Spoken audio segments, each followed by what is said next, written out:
Mi nombre es Jocelyn Guzmán Rodríguez y les daré la introducción al desarrollo ontogenético del sistema nervioso. Empezaremos con el embarazo.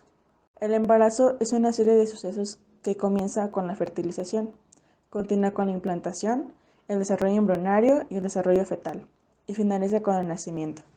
La fertilización es el proceso por el cual se combinan el espermatozoide y el óvulo, y forman una sola célula llamada cigoto. Esto ocurre cuando el óvulo pasa por la trompa de Falopio. En el día 1, luego de la fecundación, se producen divisiones mitóticas en el cigoto, llamadas segmentación, y comienzan a las 24 horas de la fecundación y se completa 6 horas después. En el día 2, se completa la segmentación y se obtienen 4 células. En el día 4 se forma la mórula, que está rodeada por la zona pelúcida. Al entrar en la cavidad uterina, se libera una secreción producida por las glándulas del endometrio, que ingresa en la mórula. Este líquido se llama leche uterina. Esta produce una cavidad llamada blastocele y se convierte en blastocito. Durante la formación del blastocito se origina el embrioblasto y el trofoblasto. En el embrioblasto se da origen al embrión y el trofoblasto da origen al corión, que es la envoltura externa que rodea al feto. Y para el sexto día, el blastocito se implanta en el endometrio. Para la segunda semana, el trofoblasto forma 2 capas, las cuales son sinciotrofoblasto y citotrofoblasto. Estas formarán parte del corión. El embrioblasto forma 2 capas. Estas son el hipoblasto y epiblasto. Juntas forman el disco embrionario bilaminar y dentro del epiblasto se formará la cavidad amniótica. Cuando la cavidad amniótica aumenta de tamaño, se forma una cúpula llamada amnios. Cavidad amniótica. Cuando la cavidad amniótica aumenta de tamaño, se forma una cúpula llamada amnios.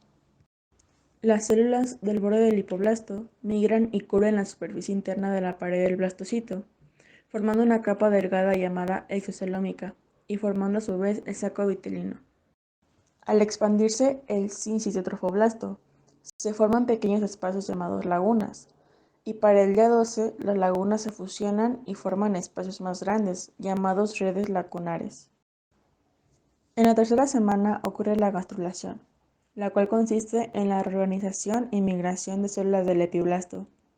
En este proceso, el disco embrionario bilaminar se transforma en un disco embrionario trilaminar, formado por 3 capas. Estas son ectodermo, mesodermo y endodermo. Mi nombre es Valeria Itzel Castillo Ibarra y les voy a presentar los temas de inducción a la placa neural y proliferación neural. La inducción neural se inicia con una señalización en el ectodermo por parte del tejido adyacente en la etapa de la gastrula del embrión. En primer lugar, la formación del neuroectodermo y sus límites tiene lugar cuando en el mesodermo se forma la notocorda. La mayor parte del sistema nervioso periférico deriva de las células de la cresta neural, que emigran antes de que el tubo neural se cierre. En esta cresta neural se originan los nervios craneales.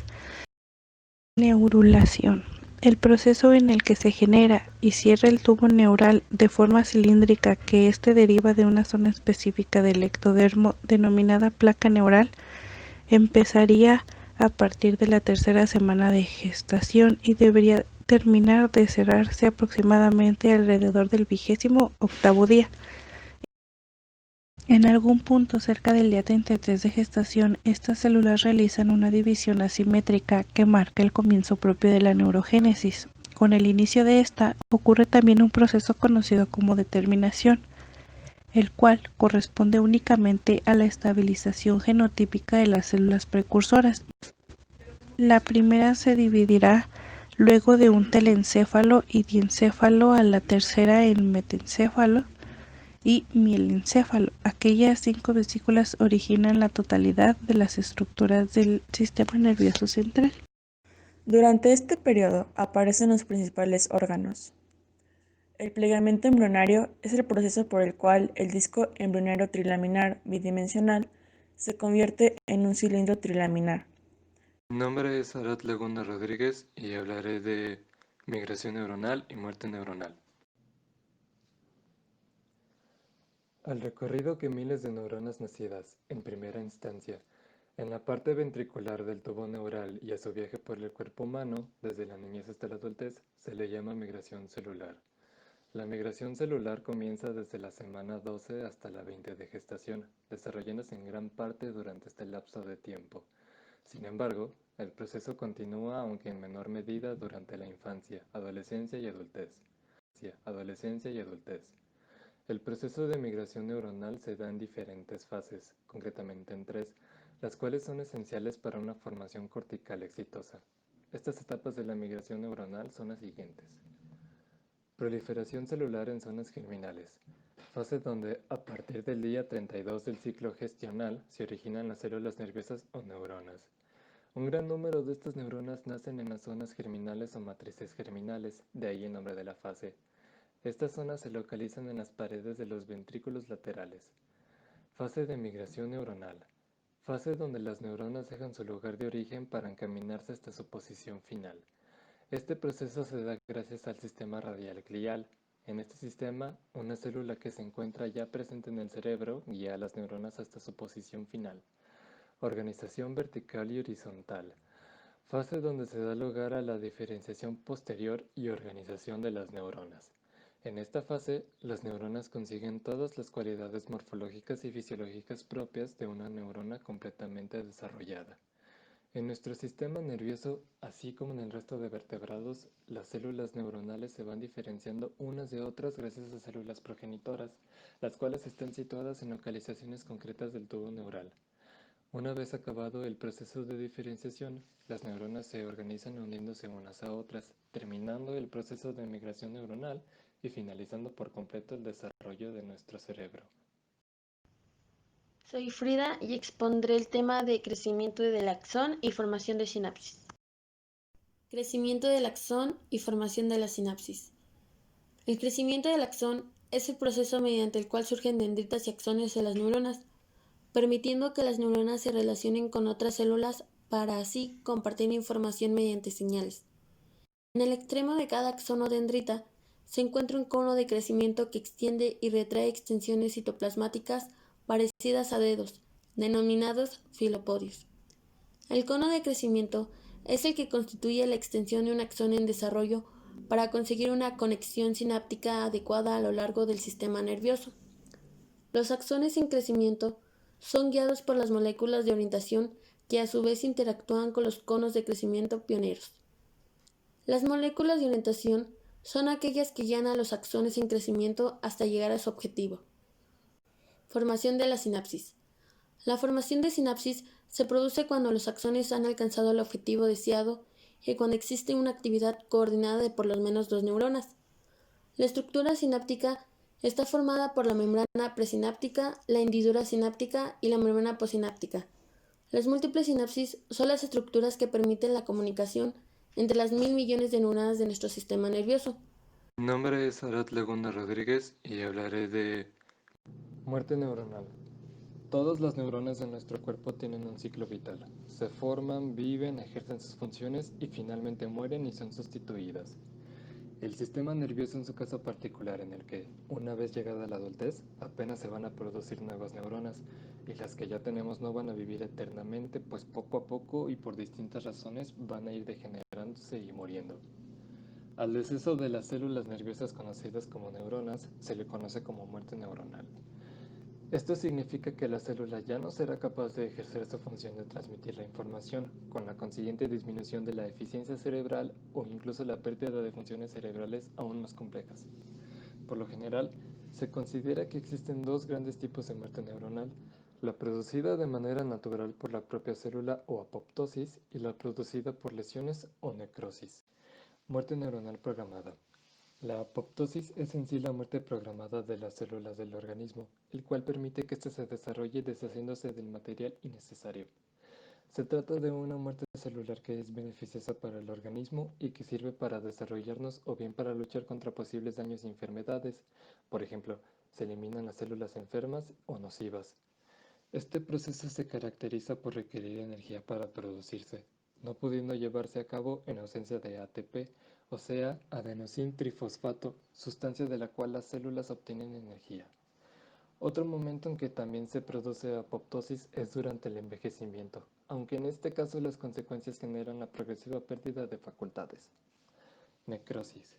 La muerte neuronal no se produce únicamente de manera preprogramada, como manera de mejorar la eficiencia del sistema. También pueden fallecer debido a causas externas como lesiones, infecciones o intoxicaciones. A este tipo de muerte celular es a lo que se le conoce como necrosis. La necrosis neuronal es aquella muerte neuronal provocada por la influencia de factores externos, generalmente de carácter lesivo. Esta muerte neuronal es en su mayoría perjudicial para el sujeto. No requiere del uso de energía, siendo una muerte neuronal pasiva. La neurona se ve desequilibrado por el daño y pierde el control de su ósmosis, rompiéndose la membrana celular y librándose su contenido. Soy Dulce María Lozano y voy a hablar sobre el crecimiento postnatal del encéfalo y el desarrollo de la corteza prefrontal. La corteza prefrontal es la última parte del cerebro que alcanza la madurez. El encéfalo humano crece considerablemente después del nacimiento. Este aumento de tamaño no se debe al desarrollo de neuronas adicionales, a excepción de unas cuantas estructuras, sino que este crecimiento postnatal del encéfalo proviene de otros 3 tipos de crecimiento. Sinaptogénesis. Parece haber un incremento en el ritmo de formación de sinapsis, alcanzándose la máxima densidad sináptica en el segundo año de vida. Una vez que se ha alcanzado la máxima densidad sináptica, hay periodos de pérdida sináptica. Mielinización de muchos axones. La mielinización aumenta la velocidad de conducción axónica funcional. La mielinización de las áreas sensitivas tiene lugar en los primeros meses inmediatamente después del nacimiento, mientras que la mielinización de la corteza prefrontal continúa hasta la adolescencia. Y aumento de la ramificación de las dendritas. Desde la 9ª semana hasta el nacimiento, la mielina comienza a formarse y se desarrollan las fisuras y las circunvoluciones de la corteza cerebral, así como las comisuras intercerebrales. El desarrollo cortical, que es el engrosamiento y formación de conexiones, no parece seguir un ritmo uniforme, sino que se presenta por ráfagas. Estos periodos de enriquecimiento sináptico se han observado entre los 3 y 4, 6 y 8, 10 y 12 y los 14 y 16 años. Gracias a esto, se asume que la cantidad de conexiones entre neuronas en una región determinada del encéfalo es un índice de la capacidad analítica de esta región. Desarrollo de la corteza prefrontal. La corteza prefrontal presenta el periodo de desarrollo más prolongado de cualquier región cerebral. Se piensa que su desarrollo es en gran parte responsable del curso del desarrollo cognitivo. La corteza prefrontal interviene en la memoria de trabajo, la planificación y ejecución de secuencias de acciones y la inhibición de respuestas que son inadecuadas en el contexto actual, pero no en otros. Concluyendo con el crecimiento postnatal del encéfalo y la zona prefrontal, se puede agregar que, a los 2 años, se da el desarrollo del hipocampo, la mielinización y la sinaptogénesis máxima. A los 6 años se desarrollan las zonas frontales, a los 12 las zonas posteriores y de los 18 a los 25 años acaba de desarrollarse la zona prefrontal.